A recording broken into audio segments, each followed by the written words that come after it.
House connection শেষ হয়ে গেলেই আমরা আমাদের পানি সরবরাহ করতে পারবো।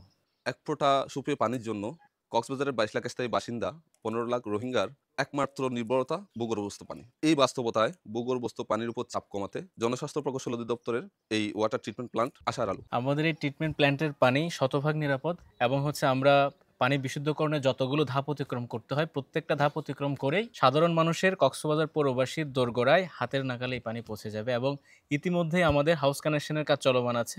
আমি আপনার মাধ্যমে কক্সবাজার পৌরসভার সাধারণ জনগণকে অনুরোধ করব, আপনারা হাউস কানেকশনের জন্য পৌরসভার সাথে যোগাযোগ করুন।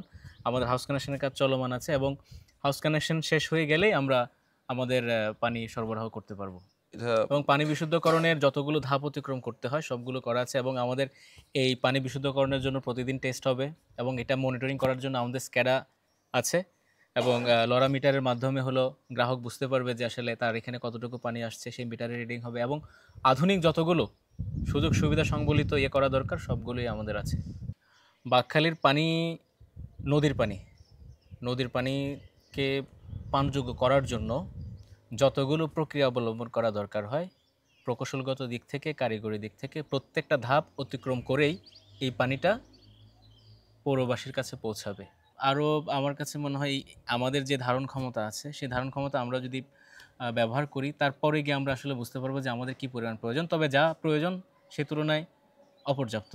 আরও আরও হয়তো আমাদের প্রকল্প নিতে হবে, আরও ইনিশিয়েটিভ করতে হবে। আমাদের প্ল্যান আছে পর্যায়ক্রমিকভাবে পুরো পৌরবাসীকে আসলে এই ওয়াটার নেটওয়ার্কের আওতায় নিয়ে আসা।